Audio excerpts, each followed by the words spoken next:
darkness and these days we're living in, these days of uncertainty, how do you deal with it? How do you handle dark days? How do you respond to your trials and tribulations? I'll get to it one day. I got so many messages. I got 100 brand new messages I ain't preached yet, but I will get to them. You see those right there? That's a stack of messages. You know what I'm gonna do with those messages? I'm gonna revisit those messages and I'm gonna put a new theme to it, and go into text, and I'm gonna preach it, and then it'll be about 3,000 messages by the time I finish. Preach until Jesus comes back. But this morning, since I, have been talking about preaching the gospel, and we started out in Galatians and, Paul's writings, and then we went to,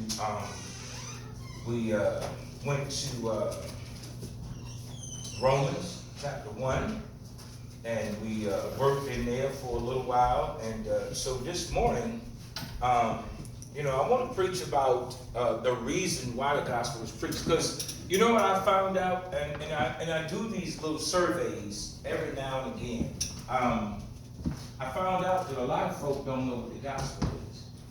A lot of people don't know what it is. And so if I ask you to raise your hand in your heart, don't raise your hand, because I don't try to put people on the spot. I'll never try to put people on the carpet. If I ask you to raise your hand in your heart, that you could tell me what the gospel is, I wonder what you could tell me, if you really know what it is. Because a lot of people don't even believe in the Bible. You got professing Christians that don't even pick up the Bible and read it. They don't believe in it. They profess their Christianity based on, my daddy was a deacon in the church. My grandmama was a missionary in the church. My aunt was this. My uncle was a pastor. My daddy was a pastor. My daddy was a leader. He was an elder. It was this, that. And people base the assumption of knowing what the gospel is based on somebody, a relative they're connected to in the church. Not only that, people just don't believe the God of Abraham, Isaac, and Jacob. You know why they don't believe in the Bible? Because they don't read it. They don't read it, they don't study it, they don't prepare, and they're not spiritually grown to the fact that they know what it is. And so I thought about that, and I said, well, Lord, it's no need of me telling people to preach the gospel if they don't even know what it is. All right. So I started thinking about that. I said, well, what can I say or what can I do in order to give them knowledge about what the gospel really is? Now, the last time I did preach, I preached the gospel. Amen. Because of the fact I was trying to give you all a definition of what it is. And so I did. I broke it down. I even broke it down at the end with 3 points, dealing with your mindset, God giving you a volition to choose. That was the end of it.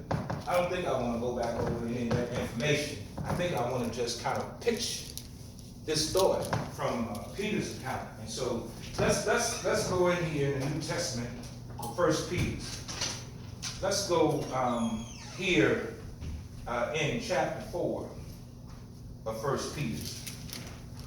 And there's 7 verses, and instead of me doing it like I did the first time when I did my pastor's corner, I'm just going to read these first 7 verses, but we're going to park in verse 6 this time.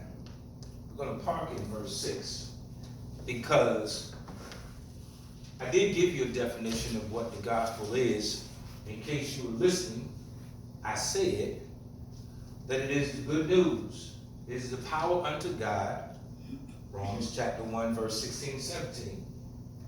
His righteousness, because Isaiah says our righteousness is nothing but filthy rags. So when you look at us as people, we're depraved in our humanity, which means that Paul called us wretches in Romans chapter 7. He said, wretched man that I am. But he undone, which meant that he had a problem. And it wasn't necessarily with his intellect It wasn't necessarily with his physical health. It wasn't necessarily with his emotions. It was with his nature. You all know we are fallen by nature. We're born into sin. Yes, you sir. know, Emery is a brand new baby. Emery is born into sin. My Lord. All of us in here, when we were born as babies, we were born sinners. That's what he don't know right from wrong. He don't know nothing. His parents had to teach him everything, but guess what? He still was born into iniquity. He was born into sin. Job says, man born of a woman, days are full of trouble. Talking about our nature, our sin nature. And he hasn't even gotten to the place where he can understand anything. But we're all born sinners. I'm just making him a reference because he's a baby. He can't speak, he can't walk, he can't do anything for himself, but yet he was born into sin. All of us in here were born into sin. Yeah. Right. That's why you need the gospel. One of the reasons why the gospel is to be preached is because if you didn't know that, because most of us would think that a baby is born innocent. Guess what? Right now he is innocent because he don't know right from wrong. That makes him innocent. But guess what? When you become of age where you're conscious, and you know why the sins of a child kind of leave them at a certain age, whether they start at the teenage age or whatever, because they know right from wrong. That's why the parents no longer carry the sins of the child, because the child knows right from wrong. That's why the Jews have bar mitzvah, and they, when their little boys are about, 14, Tony help me out, 14, 13, they turn them over as a man. Why do they do that? Because now the parents are no longer legally, bound concerning that child's sins. Yes. The welfare, yeah, no problem. They got to take care of that boy. But now they're going to groom him to be a man at 13. I'm just saying, y'all, that's some Jewish history, just in case you didn't know. But that's why you need the gospel. That's one of the reasons why we preach the gospel, and you have to do it with a passion, and you have to do it with a heartfelt for people who are lost, because you can't play with it.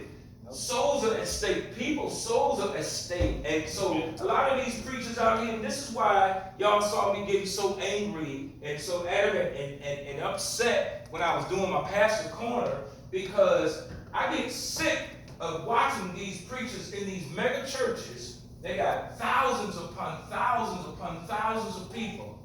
And none of those people that can really touch them like y'all can touch me. Get a word of prayer, get a conversation.